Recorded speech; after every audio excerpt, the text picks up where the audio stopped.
浮世の風景は幾千年も変わらないというのに、人の世とはこうも白露と泡のように儚い。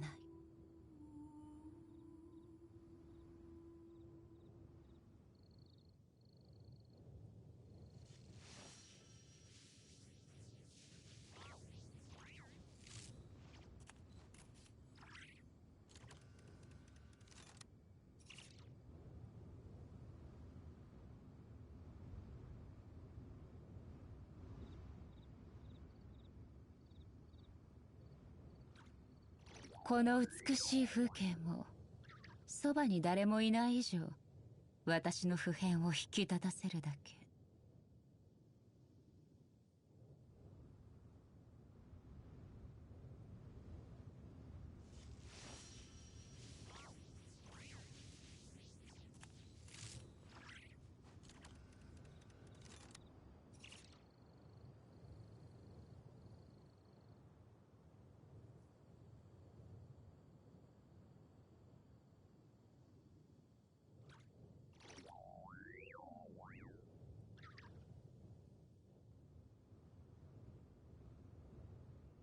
浮世の風景は幾千年も変わらないというのに、人の世とはこうも白露と泡のように儚い。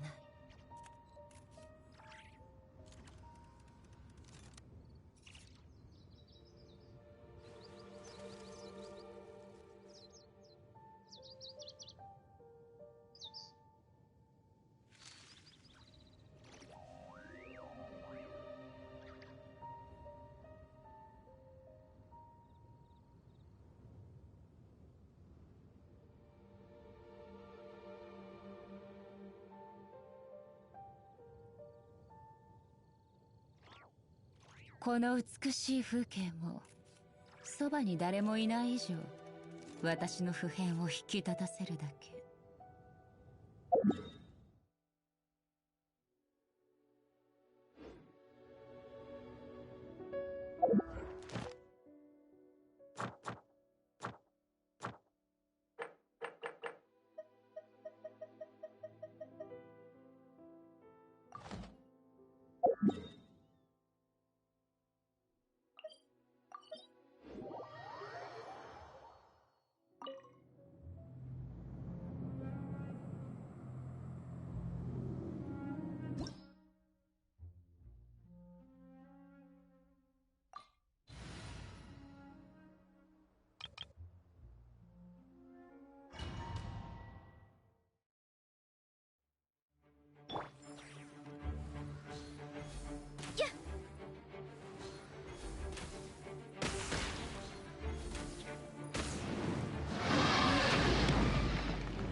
星と深淵、無事今日の依頼を達成しました。星と深淵を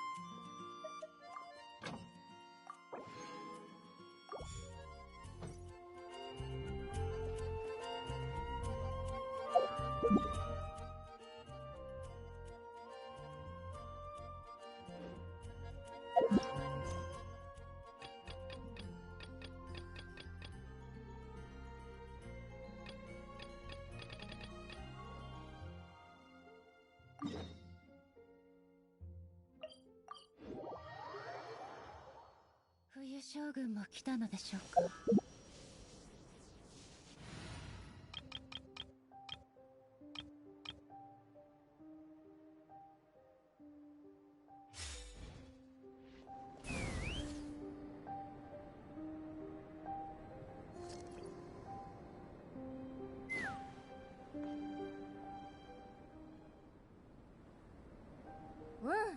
ここが良さそう。あらに、バレサが何を取りに行ったか知ってるのか？多分誓いの証だと思うよ。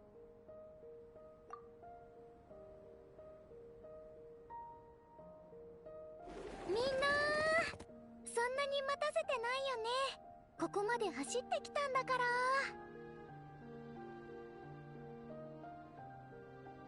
はい、これ私が手作りしたフィエテナ様の仮面だよ。ありがとな。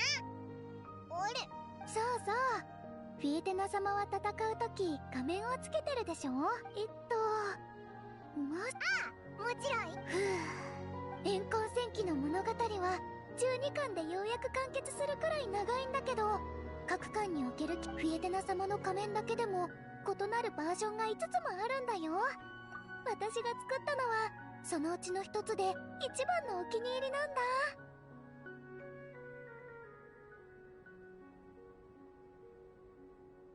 物語の中でたくさんの戦いを経験した後、フィエテナ様の中にこの仮面はね、彼女が仲間から励まされて元気を取り戻したと。特戦隊に新しい仲間を迎えるのにぴったりの証でしょ。おお、じゃあ、うわっ、いい？旅人さん、パイモンちゃん。私と一緒に、そうだよ。美味しい料理を食べたとき、大きな声で料理人を褒めるみたいにね。仲良しの友達と一緒にいるって、すごく楽しいでしょ？自分の信じるものは、声を大にして言わな。そう、隊長の言う。わかった。失敗や痛みを決して、失敗や痛みを決して恐れる愛と想像力を永遠に守り続け、愛と想像力を永遠に守り続ける。はーい、これで2人も怨恨戦士特戦隊のメンバーだよ。やったぜ。早速このいい知らせを。確か彼女は今日ミニーとイーガンと。それじゃあ出発。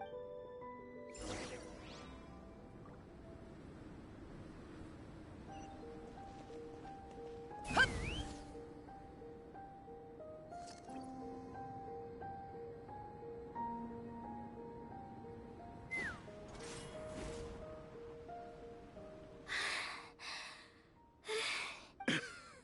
副隊長、今日はこの辺にしとかないか。フィジカルトレーニングは一段落でいいけど、次のコースに慣れるためのみんなじゃじゃーん、特戦隊の新メンバー、旅人さんとパイモンちゃんを紹介する。さっき入隊の儀式を終えたから、オイラたちも援軍。おー、おめでとう。でも多分今日はこの二人は半日ずっとフィジカルトレーニングをやって。ミニー、まだコース練習をやる元気あるか？あるよ、当たり前でしょ。アラニが羨ましいぜ。キャンプで待機してて、こう。気にすんな、みんな疲れてるみたいだし、歓迎会は必要ないって。また残念。なんだか申し訳ないし、みんなで一緒にトレーニングするのを歓迎会ってこと。こんなに寒いんだし、両足を動かして全身が温まるね。旅人さん、どうかな？一緒にやろうよ。おいらも？や、おいらは飛んでくから。そっか。だったら後で私と競争してみようよ。嫌だぞ。バレサが走ったら飛ぶより速いだ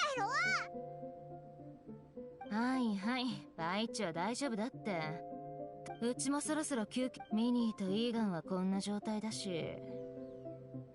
助かるぜ副隊長。俺は私はまだいけるよ。んじゃ、うちとバレサ。それじゃあ次はチーム分けをしよう。旅人さんはどっちに参加してもいいか。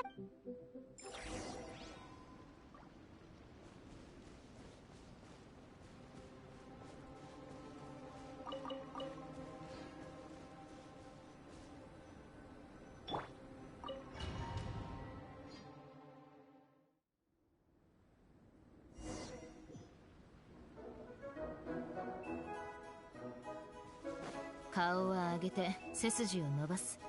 腕は自然に振ること。そうすれば体力を節約できるから。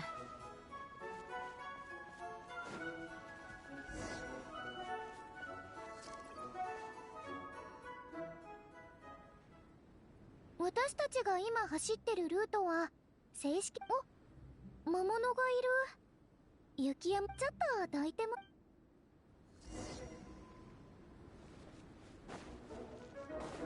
燃やし尽くしてドーン。頭突き。はあはっうっ食らえ。渾身の一撃。ジャスティス。いや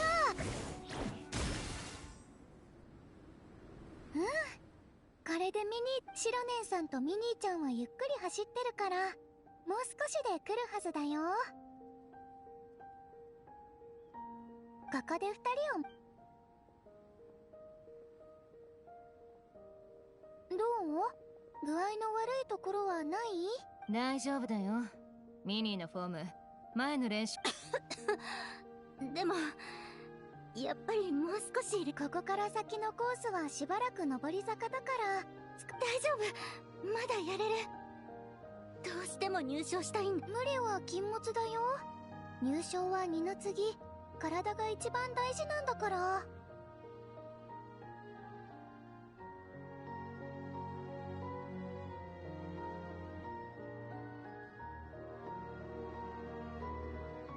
ありがとう、バレサお姉ちゃん。でもあんたには理由があって。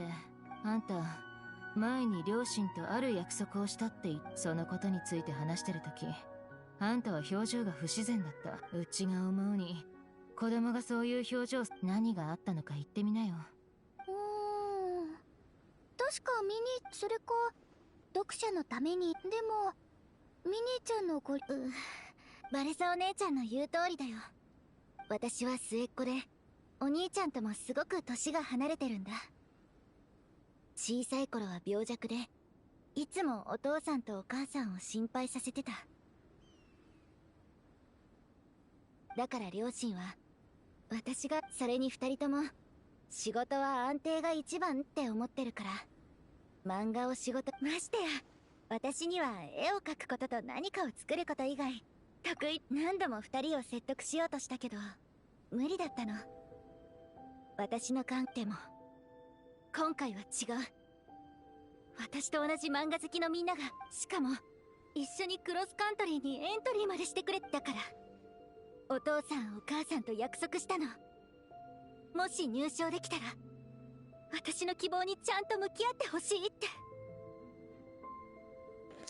I mean, like, assuming we ranked top 3, because otherwise, like, everyone gets ranked. Even last is a store rank.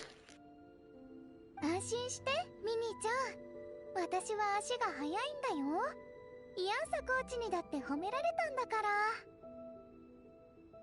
それにシロネンさんが全速力で走るところ入賞できたら、ご両親は考えを変えてくれるんでしょ。バレサお姉ちゃん。ミニー、以前手作りのフィエテナの仮面と絵をニペカに送ってくれたことあったっしょ。ニペカはね、それを部族の子供たちにも見せてあげたんだよ。そしたらみんな気に入っちゃって。ほんと？そりゃそうっしょ。あんたの作品には価値があるんだからさ。感情的な、そういう意味ではもう現実的。ミニーちゃんが制作したフィエテナ様の仮面と絵は北条の、もし私たちの集落を訪問したらたくさんの人に取り囲む。絶対行く。そんなに。はいはい、この話はまた後で。ありがとう。オッケー、うちが一緒に残ってあげる。Yeah, it is pretty silly too, because like this is a world where there are artists, there are authors. Like I understand, even in today's world, in Japan, if you want to say, oh, I want to be a comic artist, I want to be a manga artist. Definitely in America, you're not going to take it seriously. But in Japan, or at least the market is there, manga artist is still not going to be a job where parents will be like, yeah, it's great. I really want my child to do that. That's amazing. That's a really good job. It's like, it is still not looked fondly upon. But here, it's like, well, if you can draw and you can do handicrafts, which is like, well, not always a market, but it depends on what you make, really. それじゃあ旅人さん、私たちはこの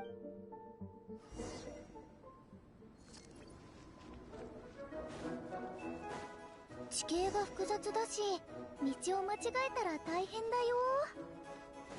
コースの近くには松明があるから、寒かったら使ってね。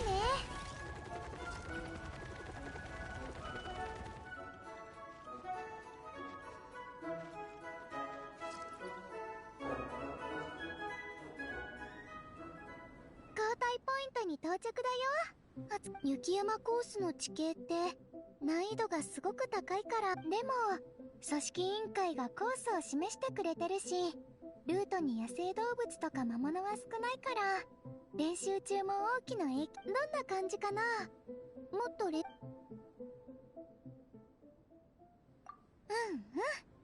常に正しいルートを意識しながらスピードを調節して。ここは競技の第2段階のコースだよ。途中にあるルート案内の標識に注意してね。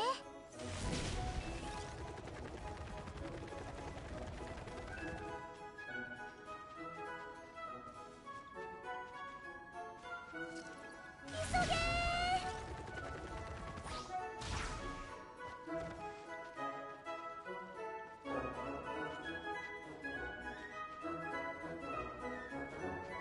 穴に落ちないようにね。Oh, yeah, I guess that makes sense, because, that way leads to a broken bridge, and while I've always glided across the bridge, it's still a fucking broken bridge.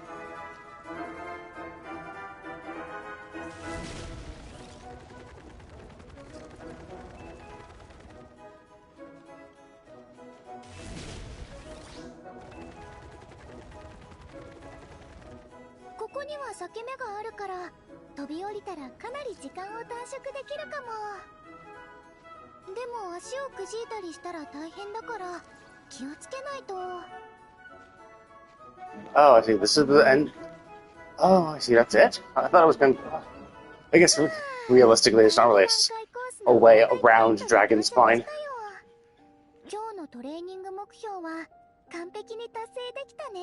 Wait, what? We have a section 2. Wait, so then there's a third section? Where the fuck do you go from here? Like, this is a dead end. Because, like, the only other way would be through into the mountain, but they've already clearly marked it off with X's. So where the fuck is section 3, like, the section 3 person going to head off to? Because, like, coming up here, there was a branching path, but the right path had a broken bridge, so it was X'd out. Okay, I make sure. That makes sense. Go to left, right? And then here, it's like, yeah, don't go into the pit, don't go inside Dragon's Spine. Then it's like, well, where the fuck do you go from here, then? 角度から見て初めて気づいたけど、こんなに長い間走ってたのに、修復でもこんなに寒いのに、山頂はどれだけ寒いんだろうね。やめ。今日はもうシロネンさんとミニーちゃんと合流して。I was going to take us back automatically. Okay. I was going to actually take a look around to see if there was another path. I don't think there is, though. So, like, I don't know what you're supposed to do at that point. Because, like, this is pretty much a dead end. If you don't go inside the mountain, there's nowhere else to go. There's no pathways to go. To be fair, there's no real proper pathways around Dragonspine, too. You know? Like, a lot of it was, like, going into the mountain or climbing around the sides. The fact that we're already going up the mountain to that spot means, like, unless there's, like, oh, you need to take a glider from the Statue of the Seven to a place along the coast, and then go along the coast from there. Maybe. You know, a lot of people have gliders. And, like, the event could provide them, too. あんたたちが上で練習してる間にイーガンも追いついたよ。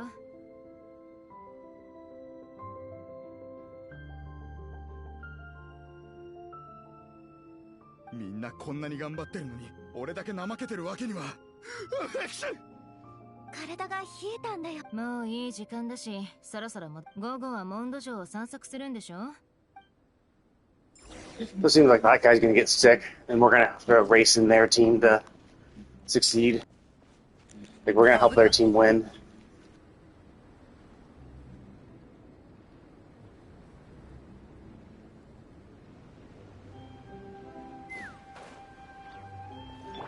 じゃあ行くよ。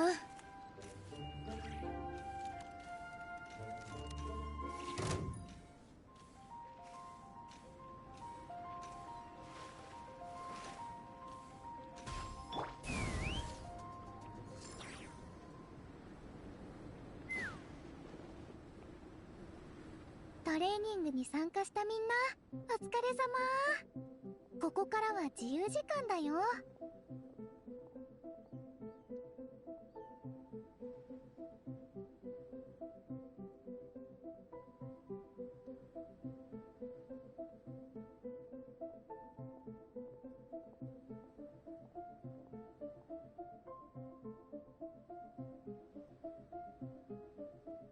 前もって決めておいた活動計画通り、午後2時にモンド城の騎士団を。図書館だよね。図書館に行くんだよね。そうそう。もちろんだよ。俺も楽しみだ。ここ数日ずっと雪山にいて街を見る機会が全然なかったしな。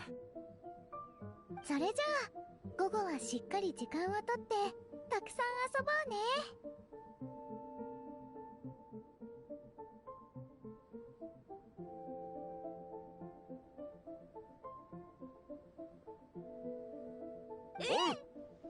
元気だな。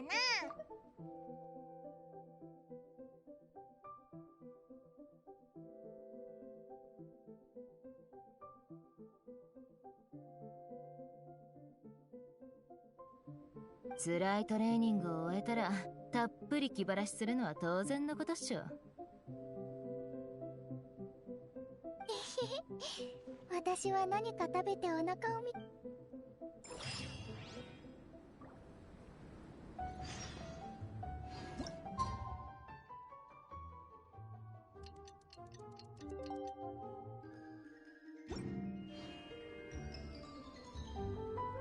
Unexpected commission. What's that?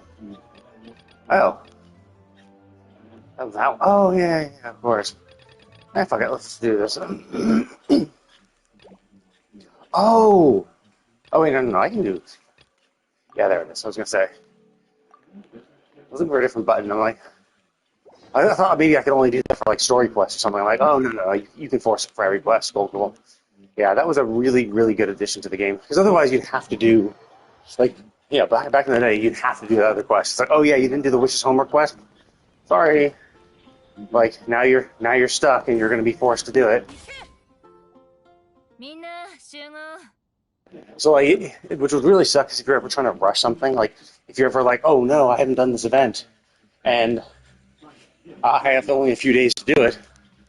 You start it and you're like, okay, I'll start it and just quickly blast through it all, and then boom, you slam into this and you're like, shit, sorry, like, there's another quest, though. Get another hour or two long quest that you have to do before you can actually progress on this on the event quest that's going to expire in a few days. モンドの図書館はどんな漫画を所蔵してるんだろう。知らねえ。オイラたちも来たぞ。よし、集まったみたいだし、早速行く。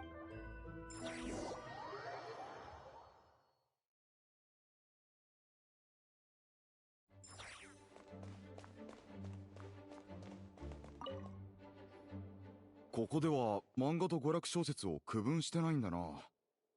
八重堂が出版した本は全部児童少年向けに分類されてるぞ。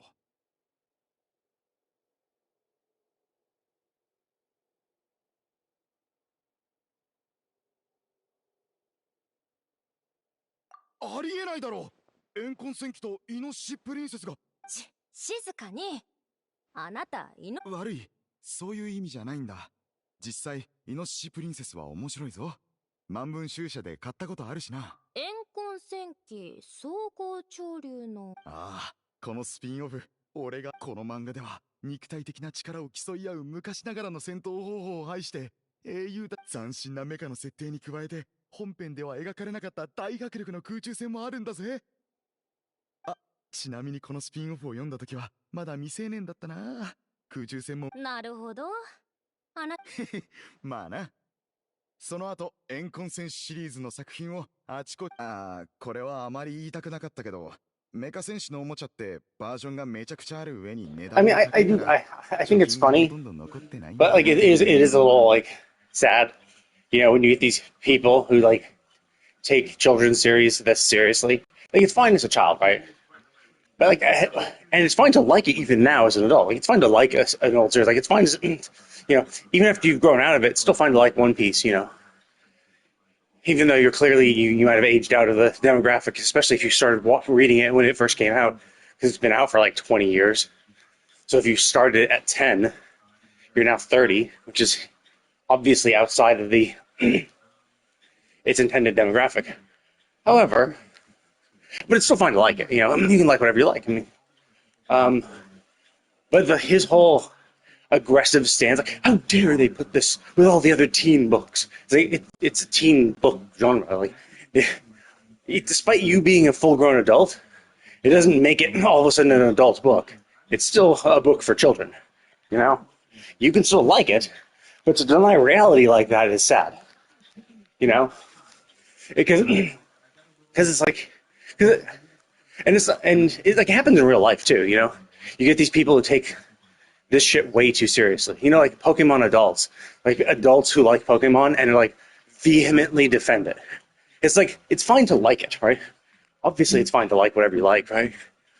But when you're like vehemently defending it as an adult, like you're a 30-year-old defending Pokemon ZA, it's like, are you fucking kidding me? Like the game is trash. The game is absolutely terrible. They did a few good things in it. And it's nice they tried action combat, but like every aspect of the game is subpar at best. You know? Like, graphics suck. Story sucks. Monetization super sucks. You know? Level design sucks. Everything about that game was bad. Music sucked. Voice acting is non-existent, so therefore could not suck even harder. Like, this, and it'd be fine if this was like, you know, a small studio, but like, dude, Pokemon, the company, the Pokemon company that sells the Pokemon games and all merch and all that. Pokemon as a franchise makes like the most out of any franchise in the world, and so it's just a bit extra little like middle finger to the fans to be like, hey, we've made so much money from you guys, but we're not going to put a single cent of that into actually making a good game. We're just like, we know you guys love slop. We know you guys love the same stupid game again and again. I don't know. I was talking about Pokemon. Is because in this little cutscene, they were complaining. It's like, wait a minute, we went to the library and the Soul Blazer Saga is listed under the children and teens section, and he's like, what? How dare you? Like, why would they? I can't believe you put this on the same shelf as that. And it brought along the rant of me saying like how sad it is for like adults to vehemently defend these series and stuff like that. It's like, dude, clearly you're much older than the demographic for the series. It's fine to like it, but to be like, to take the series so seriously is sad. And then of course it just brings, I know, because like the most easy and recent example, of course, is the Pokemon ZA defenders. The people who are like playing Pokemon ZA and defending the game. It's like, dude, the game's absolutely trash. Oh, Merry Christmas. Thank you. Like, just every aspect of the game is subpar at best. And considering that the Pokemon Company as a whole makes so much fucking money, it just is an extra little middle finger to the fans to be like, yeah, we make billions and trillions off of the Pokemon franchise, but we're going to make a game with a budget of 10 million, drastically lower than any other game, and it shows. Like, and the game we produce is what we paid for, a $10 million shit game that is absolutely dog shit in almost every respect, because they just don't want to invest. And you still get people defending it, right? It's just like, come on, man, like you gotta stop taking this shit so seriously. Like, if you like it, it's fine, right? You can like Pokemon ZA if you enjoy it. that's fine. But like to ignore the fact that like it's just this bad is wrong, isn't is just incorrect. And I think that's kind of like it speaks to a greater sense that if something, well, generally, yeah, like everything. I mean, I think Pokemon has been kind of. I mean, Pokemon generally has been just incredibly repetitive. Like, there's not much innovation in it, and I think Legends Arceus was a really interesting way of shaking up the formula. Where I was like, oh, cool, it's a 3D world. The world wasn't terrible. They added extra like methods of buffing moves and like catching Pokemon in the wild. Like, that's kind of like Legends Arceus is kind of like how people were kind of imagining Pokemon would be, like in real life. It's like, oh man, that's exactly how it would be. And then they made Pokemon Scarlet Violet, which is absolutely trash. Like, like they could barely handle the world of Arceus, and then Scarlet Violet came out with an even bigger world, which was mostly empty, riddled with performance bugs, just absolutely shitty textures, no shitty music, non-existent voice acting. Once again, it's like, I'm sorry, but like if you start, no voice acting is fine when it's 2D, right? When it's 2D, fine, no voice acting. But the second you go into 3D and you don't have voice acting, it's like, come on, man, what the fuck are you doing? Like, at least, like at least voice act. At least get people to voice act these characters. You know, because it's not even like they have the most complex, interesting story. So it's not even like there's like tons and tons of dialogue in the game. So even with the limited amount of dialogue they have, they still just don't bother to voice act it. And I understand some level of this limitations of the Switch, but then like it's just like you have Scarlet Violet come out, but you also had like Breath of the Wild that released like 5 years earlier. And Breath of the Wild was optimized amazingly, you know? Breath of the Wild was a huge open world thing, maybe even bigger than the world of Scarlet Violet. And you didn't have any sort of performance issues. The world didn't have crazy pop-in. They had, well, I mean, they don't really have voice acting. They had a few, I think they had a few voice lines, but generally it's mostly non-voice voice stuff. But like, you know, it was still performed well. And it released 5 years before Scarlet Violet, and Scarlet Violet comes out and it's just absolutely shit. And then after that dumpster fire of a game, they produce Legends ZA, and it's just like, Jesus Christ, like, so it's just like, you're like, oh, it's like them saying, okay, I know what we did wrong. Yeah, sure, Scarlet Violet had 100 problems. I know what we'll do. We'll make the world just this one city. That will solve everything. It's like, dude, no, like, the performance issues you have, yes, were because the scope of the world was too big. And yes, you obviously don't have the programmers and the gaming expertise to make an open world game like this. So they're like, okay, well, we'll do this, and like, and that would be fine if they were able to like make a city and make it interesting. But oh yeah, I actually haven't played it myself. I've just watched videos and stuff, and I've seen the stuff. But like, I've seen so many videos where it's like, one, it's confined to a big city, right? That's the entire world. There's one city. I heard that it basically takes you 2 minutes to walk from one edge of the city to the other. So like, that's how small the city is. You know, you can get from one end to the other in 2 minutes, which is like, wow, that's shit. And then to make it easier on them. So basically, rather than trying to improve their programming and make the game perform better, they're like, you know, let's just do a bunch of cheap-ass tricks so that we don't have to worry about performance. So like the building textures are just that, textures. There is no depth to it. Like, they have pictures on the sides of the building that have railings, but the railings don't actually extend out of the building. They are just pictures of railings on a flat image. So they try to draw. I mean, I think it's not really Nintendo's fault, to be fair. Like, this is Game Freak. Game Freak has always been shit. Like, the thing is, they were able to get away with it because on Game Boy and stuff like that, when you're doing it in 2D, it's just much easier to program in code. So that's kind of their level of programming. That's the level that they are good at, or at least not terrible at. And then when it went open world, and to be fair, like, Legend Arceus wasn't terrible. Like, it wasn't amazing. It could have been tuned better. But I think the scope of the game was fine. But then, yeah, just Scarlet Violet, I think they tried to increase the scope of the world, and they just can't handle that. Like, they just don't know how to optimize a game to handle that. So realistically, they shouldn't have. And, or at least, released it for a system that could actually handle better shit. Because, like, the textures are so bad. Like, the textures of the world, the textures of the environment and stuff are just absolutely terrible in Scarlet and Violet. The pop-in is horrible.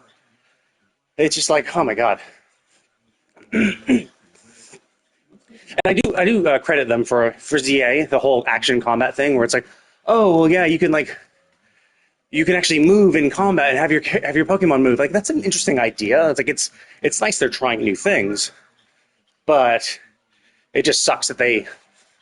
I think it was a miss. I think it was a bad choice, because I saw some people basically for Pokemon battles, you can like sneak an attack on an enemy. So you can go in, have your Pokemon come in, and just like basically wipe out one of their Pokemon turn one, because of how action combat works. You sneak up to them, you bring out a Pokemon that has an advantage, you do a huge attack on them before they're even aware of combat, and you can instantly down one of their Pokemon. It's just like, wow. That's why turn-based was so good, is because, like, yeah, you initiate combat, you both start, and it's like, okay, who's faster? They go first.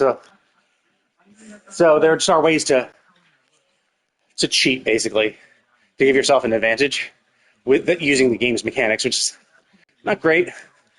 Realistically, you want to do action combat, that's fine, but it should still be triggered, maybe, for at least trainers. Like, you want to fuck around and you get the drop on a wild Pokemon, fine, whatever. But like for trainers, it should be like, hey, I want to fight you. And then it's like, okay, cool. And then they do like some sort of silly poses, and then battle starts. And then both of you basically start at the same time. But either way, it just, and like I heard that like the budget for Pokemon was like $10 million, which is nothing. I think Expedition 33, actually Expedition 33 was pretty cheap too. I think it was around like 10-20 million. Well, that's the thing. It's like Expedition 33, a brand new game from an indie studio, won shitload of awards because of how amazing a game they made on a budget that's relatively similar to what Pokemon did. And like, there's no comparison between Pokemon ZA and Expedition 33. Like, if Expedition 33 is a 10 in everything, like story, music, combat, all that shit, if this is a 10, Pokemon's like a 1 or a 2. It's just like, that's the divide, that's the difference between the two of them. But like other like AAA games are like, like between 60 and 100 million is kind of like a good budget range for a AAA game. It's a good budget range. It's like, yeah, it gives you enough time, it gives you enough money to like make a good game, but it doesn't have us too big. Because if it has a budget bigger than that, then chances are they're adding stuff that doesn't really need to be in the game just to make more money. Or they just want to increase the scope, and it's like, no, like 60 to 100 million is good. Like, usually that kind of budget restrains the developers from making a game too big and unwieldy with too many extra mechanics it doesn't really need, extra bullshit it really doesn't need either. Or it keeps them from making a world that's too big, or a world that's full of too much random bullshit that doesn't really need to be there, So that's a kind of a good budget. So when like Pokemon ZA comes out with a 10 million budget, for being a franchise that makes the most money in the world. Like, the Pokemon franchise makes the most out of any other franchise.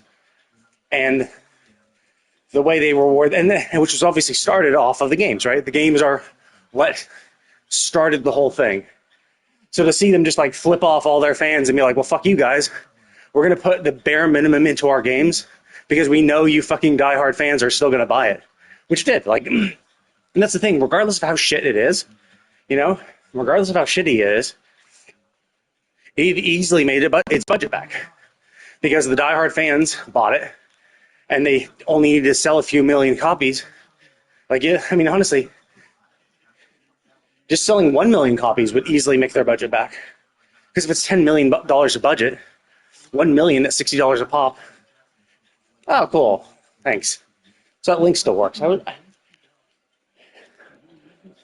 I was worried that it didn't work because I see people pop in and say, "Hey, what's your Discord link?" It's like, really? Like, I put all my socials in my info. If you just scroll down, there it is. But yeah, so it is what it is. It's like, I just think, and I mean, I was talking about One Piece as well. So like, obviously, for the first thing I did before Pokemon was talk about manga, because obviously there is a huge correlation between the subject of their talk and manga. And I was like, you know, like One Piece is an example, right? You might have grown up with watching or reading One Piece, right? And you might have been 10 where you're like, oh, you might have been 10 years old when you first saw One Piece first release. If you're like, oh, chapter 1 of One Piece just came out, cool, I'm going to watch this or read this, and then you continued doing that, it's like, yeah, it's been like, One Piece has been around for like 20 years. So even if you were 10 when you first started reading it, it's, you know, you're now 30, it's still fine to like One Piece, but clearly you've aged out of the demographic it's intended for. Like, it's intended for teens. So there are like discussions saying, oh my god, I can't believe this is, all these comics are in the teens section. It's like, yeah, like that's their intended audience. But usually for manga stuff, you don't get people bitching and moaning and be like, why is this in the teens section? But like for stuff like Pokemon and stuff like, I mean, I don't know, have you seen all the news about like Pokemon scalpers? The Pokemon card scalpers? Like, how about these grown-ass men who go like to Target and like Walmart, and whenever they have new Pokemon packs, yeah. And like, and Dragon Ball is a good example. Like, it's just one of those timeless things. Like, you can be, I mean, and that's generally how it is for most art, you know, no matter what it is. It's like, the best art usually appeals to everybody, you know? Even if it's intended for children, there's stuff that adults can like, stuff like that, you know? And I think, I mean, actually, that is kind of a problem with Pokemon, is that Pokemon isn't good so that it only appeals to children. Like, it's not good enough, it's not great art, so it's only good enough to appeal to children. And then when you grow up, you're like, oh, there's a lot of things this is missing, like good graphics and good gameplay and good music and voice acting and all these things that literally every other game has. This one doesn't. And you can't blame it just on the Switch, because Breath of the Wild comes out years before and performs infinitely better. Like, hell, Tears of the Kingdom came out before Pokemon ZA, only intended for the Switch 1. You know, it was only Switch 1 at the time. So, you know, Pokemon can't even compare to that. You know, when Pokemon ZA was intended to release with the Switch 2, they still don't. Yeah. So I'm just like, I just think it's sad, you know, that when people defend a company or a product that is clearly subpar because of an emotional attachment to maybe something they liked as a child, it's like, it's fine to like the thing, like, no. And I think that's kind of the problem, is that people kind of get a little too defensive, that when they see people insulting something they like, even though, like, or something they enjoy playing. Yeah, sure, go ahead. Yeah, you can see my ID in the little bottom right corner. When people, when you insult something people like, so if there's someone who absolutely loved Pokemon ZA, and I said the game is shit, they would be insulted. They'd be personally insulted. Like, oh my god, no, it's not shit. It's like, because they're taking an objective fact. Oh, no. Oh, thank you for asking.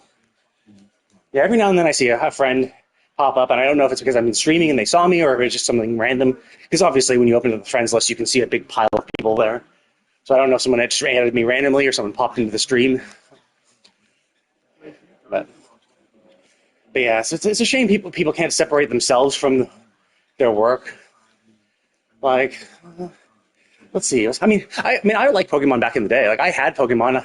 I even bought Scarlet and Violet, and then I played it for 30 minutes. I'm like, holy shit, this is terrible.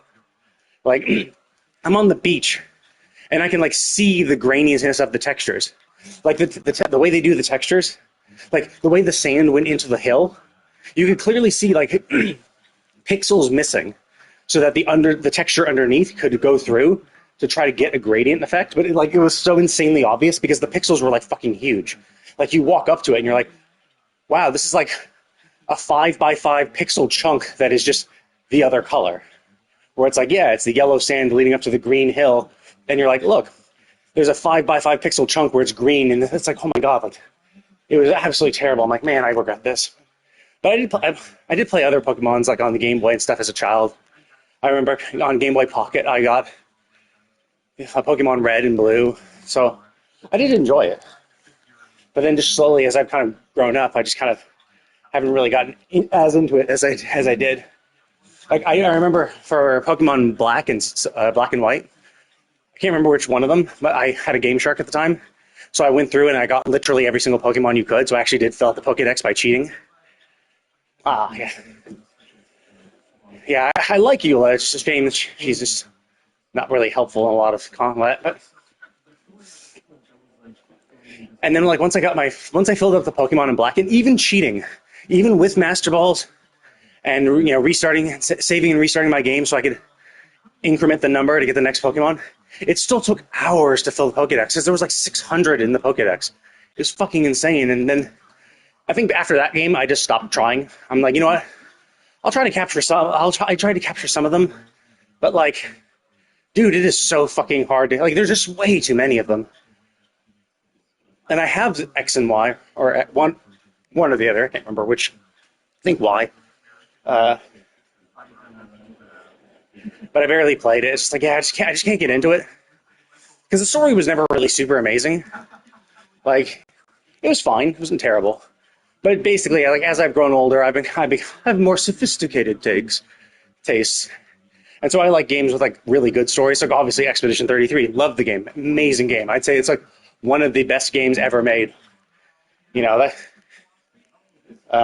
it is just so insanely good. And the story was amazing. And the pacing was amazing. It was just insanely good game. But let's see.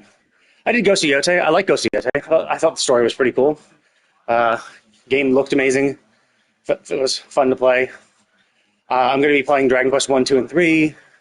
So generally I do like turn-based combat. And I'm actually trying to read the Witcher books so that I can go and play Witcher 3, because I know Witcher 4 is going to come out in 2027, but there have been some leaks, potential leaks, possible that they're going to introduce a new DLC for Witcher 3. And the reason why I don't discount that completely is because, like, I could easily see them adding a DLC to kind of bridge the gap between 3 and 4, right? 'Cause in 4, Ciri is the lead, right? But in 3, Geralt's the lead, and Geralt's just chilling, you know? It's not like Witcher 3 ended with Geralt dying or something, I don't think. I haven't played the game, so I'm not 100% sure, but I don't think it's likely that he's dead or severely injured by the end of 3. So it's kind of like, well, why is Ciri the Witcher in Witcher 4? Like, is it just that much time has passed? Is this like 100 years later type thing? And so just Geralt finally died of old age. So I'm kind of expecting that there might be, I'm hoping that the DLC leak or rumor is real, and there is going to be a DLC that might kind of bridge the gap. But supposedly that DLC is going to come out in 2026, in May even. So we'll see. We'll see. I am a little optimistic. But either way, I haven't played Witcher 3, so I want to finish reading the books so I know all the backstory, and then I'm going to go in and play that game. So I really like Cyberpunk. Cyberpunk was a lot of fun. It's one of my favorite games too. So yeah, games with like interesting stories are kind of what I'm into, and that's why Pokemon kind of just has fallen out of my favor, because it's like the stories aren't really that great. They're pretty simplistic and sparse. Like, yeah, there's the whole just general, beat the Elite Four type vibe, and then it's like there's not really many side quests at all. It's just kind of like, you can interact with a few people. Yeah, there might be like a quest to do in each town kind of thing. Not like literally like that, but it's kind of like, there's like one thing to do in each town and that's it. And there's just not that many towns. So it's like, because like the majority of the game is just grinding levels for your Pokemon and capturing new ones, and that's it. So it's like, so it's not super compelling for me anymore, at least. Because honestly, I've really liked all their story. I've always liked their story. Like, I don't think I've ever had like I really like Nod Cry. For some reason, people were saying they didn't like Natlan or something. I'm like, oh, really? Natlan was like really cool. Like the whole Abyss shit was really interesting because like we haven't really fought directly against the Abyss. Like we fought indirectly. It's like, yeah, sure, there's Abyss mages and there's Abyss thing here and there, and like the third Sumeru desert area had the Abyss leaking into that desert area, and we had to revitalize the tree to resist that Abyss crack leaking in. But we didn't like learn much about it. We never really were fighting it directly. It was mostly indirectly, or just like Abyss creatures just popping up. I 100% everything, so I've explored all the zones. But yeah, I really like the story. So we got learned more about the Abyss. We learned more about the ancient dragon race, which is like, oh shit, this is the dragon race that existed before humanity did, along with the elemental dragons like Apep and Nuvalet's and predecessor. You know, those dragons. And then like Anefa's character quest let us know that Anefa is actually like the dragon civilization was so advanced they had like AI essentially, and that's what Anefa's core was. It's like an AI created by the dragon race, of which there were like 7 of them, and now we know that like, oh shit, like it was the ancient dragon god who created the 3 moons, and then when the heavenly principle showed up and kicked him out, he came back flooded with the Abyss. So that's why we have the false sky, presumably to protect us from the Abyss that the ancient dragon god came back with. And the moons got shattered, but like a lot of that was like set up in that land. I'm like, wow, that's really cool. And Sumeru was interesting with the Akasha and the dreams and all that shit. And then Fontaine was really cool with its prophecy. And then even like the side content too, like the Narcrescent Institute came up and popped up in our in the most recent event. Not this one, but or the last patch's one. I mean, it was not Fontaine's music was amazing. Exploration felt great. Like, underwater was so cool. And the Narcrescent Institute was an amazing little side quest and world quest. And even if you did, I don't know if you fully explored it all. I'm actually a little curious. So when you talk to Sandrone, Marionette, during the Moon Festival, the Moon Prayer Festival, did you bring out the golden sword? Because I did the Narcrescent Institute. I did the entire thing. So I have the golden sword of Narcrescent. And I brought it out and showed it off to Sandrone. I'm curious if you had done that. This sword. So I whipped this out and showed it to Sandrone and said, hey, remember this. Because this is the sword you get for doing that quest. You got the Hero's Blade. It was a pretty lengthy quest too, so it was pretty crazy. Yeah, and that's why I was kind of curious, because I would assume that if you hadn't done the quest, you wouldn't bring it up to Sandrone at all. But I can't prove it, because obviously I have it, so I only saw the one where you had it and showed it off to her during that Moon Prayer Festival, when she gets chomped by those teeth. And so I was assuming that they had 2 dialogue tracks. One where you show it off, one where you don't. So that's good to know. That's nice. That's one thing I really like about Genshin too, is like the world just feels so immersive. Is that whenever they do new events, they like bring back old characters, right? Like in last patch's event, when we went to Sumeru and learned more about Nefer and Thoth, one of the Deshret Lords, we had pretty much every Sumerian character pop up as part of that event. Like the only one missing was like Nahida, who didn't show up. But like every other character that hailed from Sumeru appeared and helped us either investigate the ruins or we're helping set up the shops for the mini games and stuff. And I was like, wow, that's really cool. Like Sumeru is like years ago, and yet you bring all these characters back. So it just makes it feel like, yeah, like they're Sumerian characters. Of course they live in Sumeru. If we're going to pop up in Sumeru, they're going to say hi. And like for this quest, this event, they were like, oh yeah, we're going to have a bunch of people from all over the place. Ah, I see. So right when they introduced her as the weekly boss, so you popped up in the middle of Fontaine, kinda. Yeah, I've been playing the game since it came out. So 5 years ago. So if you were blasting through the story, it might not have been that long for you when you interacted with all the Sumeru stuff. But for me, like, Sumeru was like 3 years ago. And so having an event 3 years later that's like, hey, we're going to have this in Sumeru.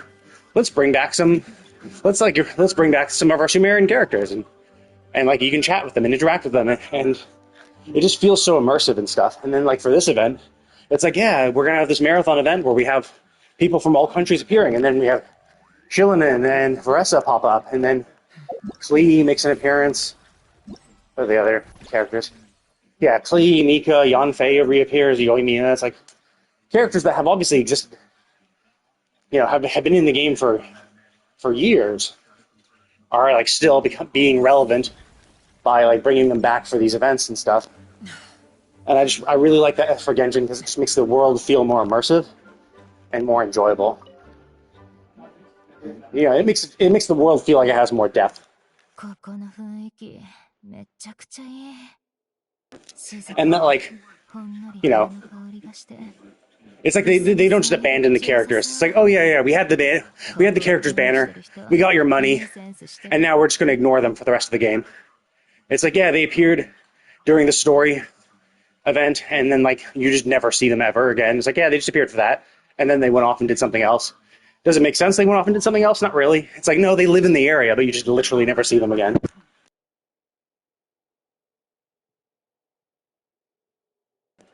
I can't really do that at the moment. Right now I'm walking on my treadmill, so it's kind of hard to type stuff. I don't need, and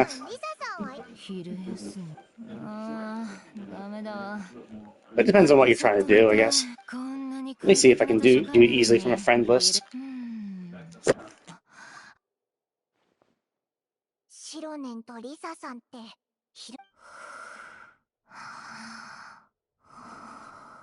Yeah, that was a surprising thing. I was surprised Shilinen would volunteer for this thing.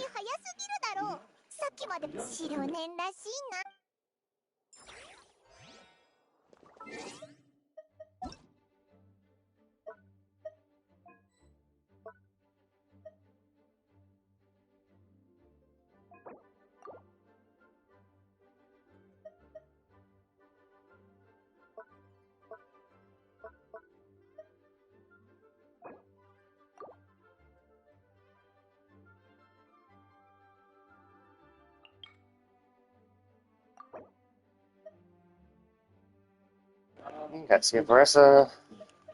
So you have your perfect. That's a really good free Steam there. Actually, not perfect. Well, no, I guess that's pretty good actually. I was gonna say it's not perfect because both Skirk and Nuvolette are both on-field DPS. But realistically, once Skirk's skill is over, that's the perfect time to re-up Fiorina and Escoffier and have Nuvolette go on the field for a bit to waste some time. Llama is really good. Whoops. Oh, I see. I got that. There we go. Ooh, wow. That's good Elemental Mastery. Oh, wow. That's actually really good. You have that level Elemental Mastery with a non-EM weapon. That is... Bennett. You want to see my Bennett?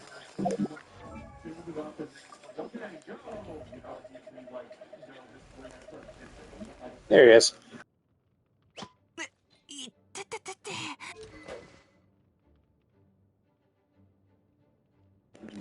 He has his best in slot sword, but I literally never use him.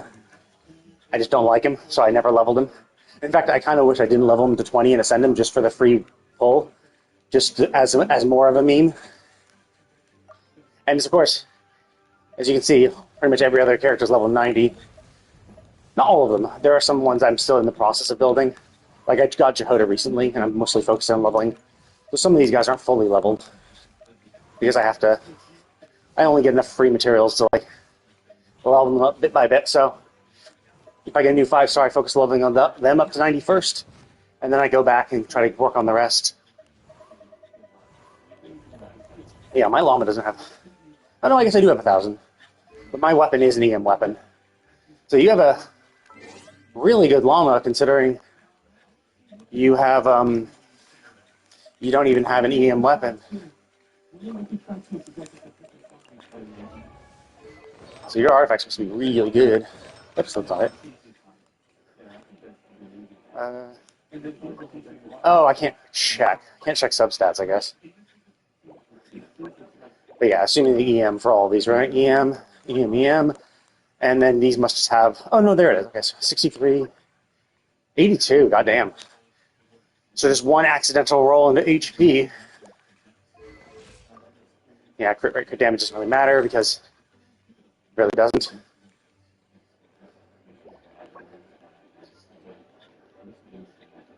Yeah, I mean, yeah, that's not great, but who cares? Main stat is all that really matters for her. Other subsets don't matter too terribly. Obviously, it's attack percent would... Actually, I don't even think she has anything that scaled. I don't think any of this shit scales up attack, I think. It's all EM.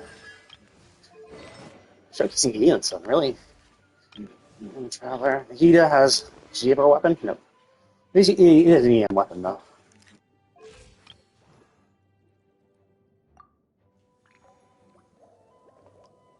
Kind of low crit rate.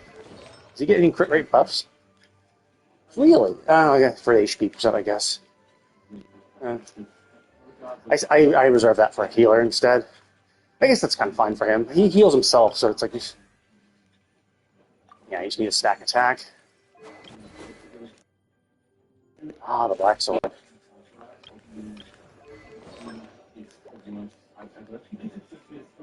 Yeah, but he already... You don't even need the weapon for that. Because he... using his charge attack and his skill, I think heals everybody, right? Or doesn't it? Also, it's the kind of thing where... Oh, I see. That's what you mean. Artifact set for the low crit. Yeah. So yeah, if you get the 36 crit from this, then yeah, that's fine. Yeah, I didn't farm this set, so I don't have any characters with it at all. I should. It's a really good set. The problem with it though is it's the kind of thing that locks you into a Fiorina party.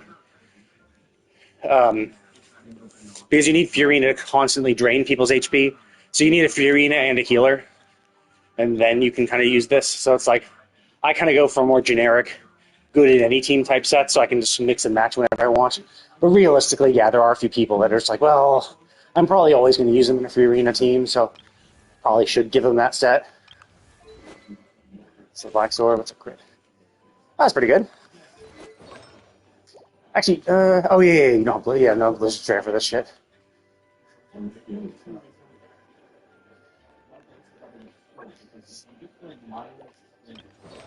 Fiorina, crazy amounts of HP. God damn. I see you went that way. Okay. Yeah, because you could also give her the crit rate set. But still, decent. Really good crit and crit damage. She's attack scaling, isn't she? Or what does she? I forget what she scales with.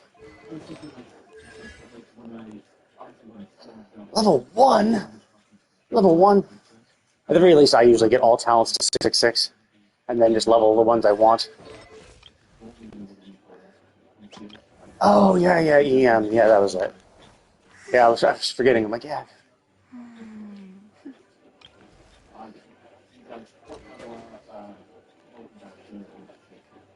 Yeah, Felonious. That's a classic. I'm surprised his base attack is that low. I guess you don't really pay attention to people's base attack. Oh, jeez, look at all the EM. Do you have... Oh. So it seems like you just went all EM without even caring about your set pieces. Yeah, you don't even have a two-piece. I was going to say, like, with that kind of EM, I thought you might have this set. The Raiden set. So he gets... actually, no, I guess... Yeah, I guess Raiden set wouldn't really work for him, because it increases the burst damage, and his burst is mostly just there for... I mean, I guess it does do damage, but who gives a shit, because it's just one instance of damage. It's mostly there for buffing. For her... Yeah, that's really good crit damage. Oh, okay, that's why the crit rate is so high. Attack and defense is always good, especially because. Ah. Yeah, farming this set was kind of annoying. Generally, farming sets are just always annoying. I think for my Arlecchino, I didn't farm this set that much. I think I just used the Gladiator because I just had a shitload of Gladiators. Hello there, how's it going?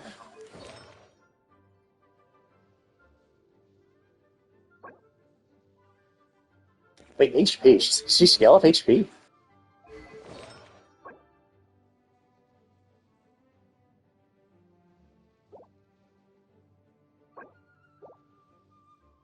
Yeah, I thought you scale up attack, so it's weird that you have HP. Okay, yeah. Oh, okay, so it's just whatever to be on set.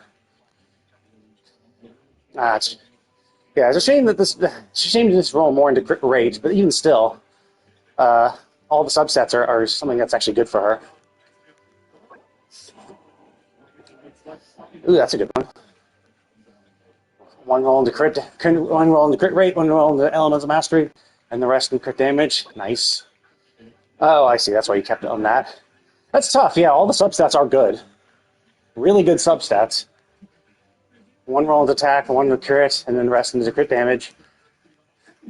Obviously, yeah, if you had a... it's kind of a shame that you can't just be like, transplant substats from one artifact to another. Maybe at some later point, perhaps. Let's see, my Arlecchino. I don't think I have as good a crit rate.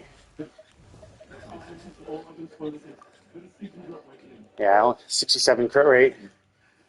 221. I actually have her weapon because it looks so damn cool. But yeah, I just went a Gladiator set because I've been playing for 5 years. I have so many of these pieces from doing all the weekly bosses. I just have so many of them. So I'm just like, oh, I could farm her set, but it's just rough because when you get actually, this is kind of shit. This is kind of a shit one. It's hard to get the goblets are rough, but a crit damage goblet with 11% crit rate, that's pretty fucking good. And the only other rolls were in two energy recharge, which is still decent because you do really want her burst to be up so you can heal yourself to stop dying. So 2 energy recharge, rest crit rate, that's pretty good. That is 1 8 flat HP roll, but the rest crit damage. Hard to beat that. This is kind of it's 1 crit rate, 1 attack, 1 HP percent, 1 attack percent, and then the rest crit damage. So yeah, the HP percent one didn't really need. And then this one was just, 12% crit rate. How do you beat 12% crit rate? Jesus Christ, that's good. 1 crit damage, 1 attack percent, and then 3 crit rate rolls. So it's just really tough to find something on set for her that's better. I think my Clorind, and that was the thing too, is my Clorind had I already farmed for her. So she has 79 and 180 basically. And I already farmed pieces for her, so it's 10% crit rate's not terrible. It's not bad. It only rolled into the stats she cared about. This is honestly could be better. It's 1 crit rate roll. And that's the thing, I don't think I have another Sans on set for her.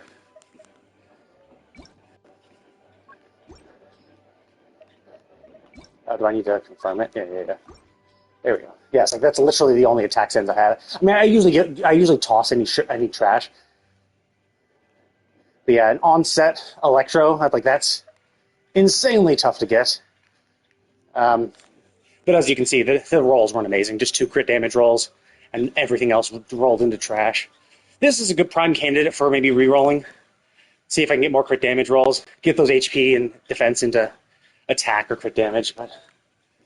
And then I went this.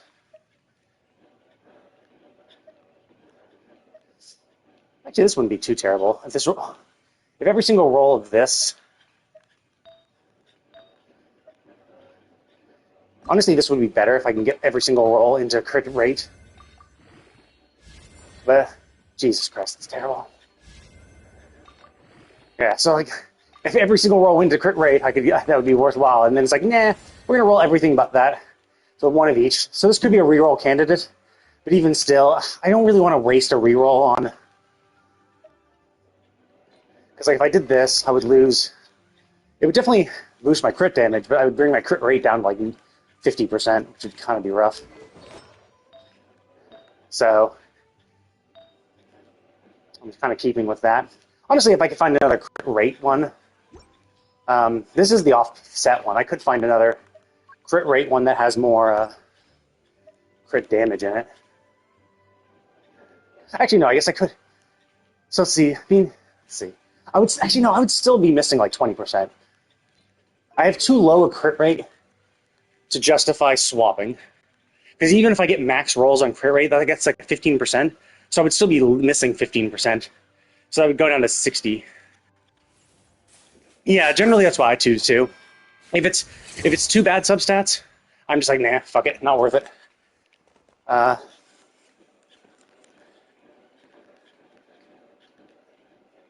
Because like, the luck isn't amazing. That's why I would only.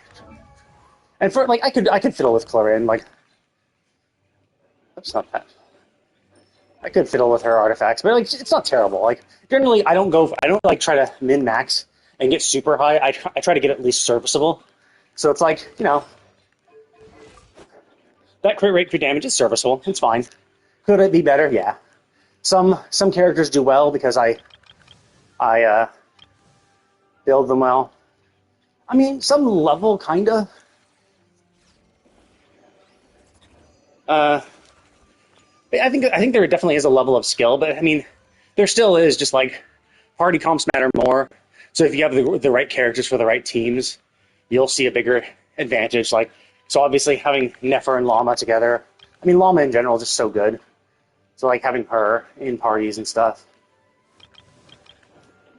I guess 67.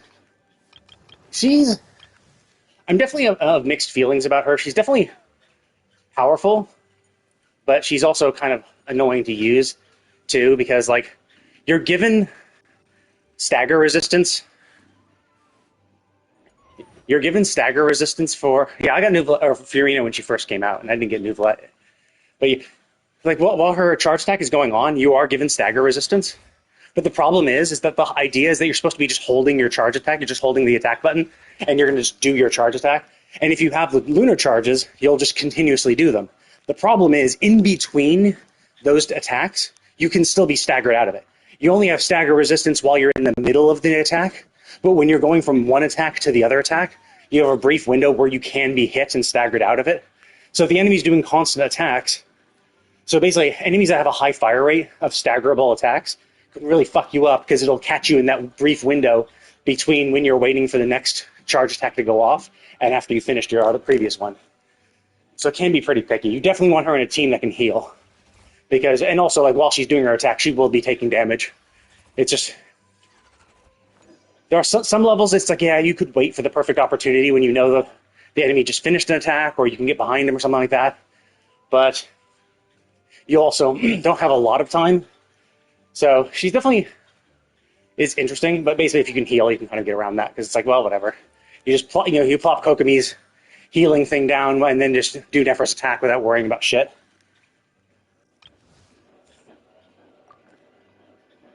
Yeah, my Jing is not terrible. I like my Ganyu, but my Ganyu could do better. Like, I have higher crit rate than I need. I could reroll my Ganyu. There's my Eula. Not amazing either. I do like her, but... And I have her with her sword. But yeah. I don't even have her with her on proper set. I mean, this is actually pretty good for physical. Obviously, one bad roll into defense percent, but the rest in a crit damage, that's still pretty good. That is obviously very good, with the sole exception of the rolling in flat defense once. Shame. That is insane. not great for her, because like you don't really need elemental mastery for her. And this is a pretty decent one. Yeah, she's very, very pretty. I do like her a lot. And I got her when she first came out. I still use her. Like, basically, I used to have an exploration team. So in the early game, this is the team I would use to explore everything. Because Eula was just fun to use. It was super hot. And it was also, like, to min-max exploration, if you had characters with tall legs, tall characters, their sprints and climbs would climb faster. So a sprint, if Ganyu and Eula were both sprinting, Eula would get further for a full sprint bar.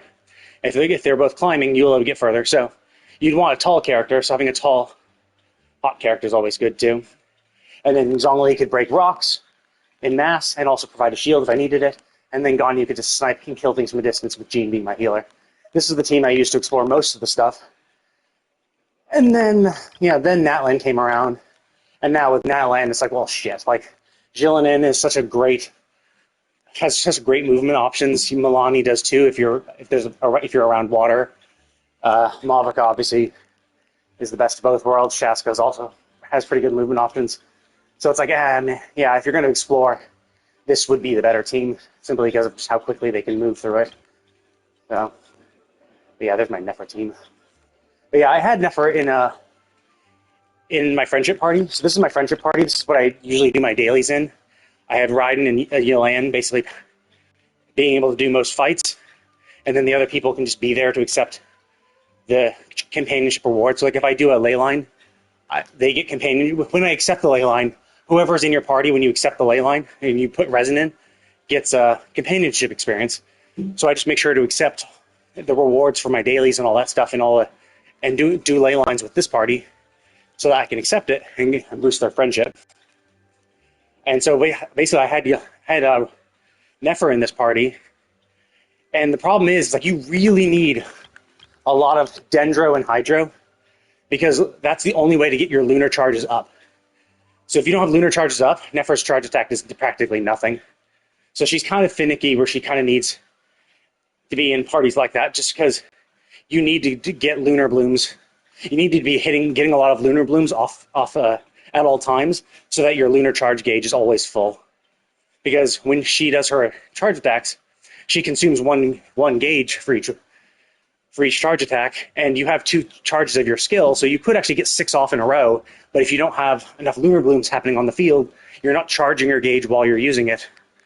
And so she ends up just petering out and not being able to do her attacks, which messes up your flow, and then now she starts getting hit more. So, and then in my friendship team, I didn't have a healer either, so when I'm having her try to kill things, she was also getting beaten the shit out of, and I didn't have a healer to heal, so it was kind of rough.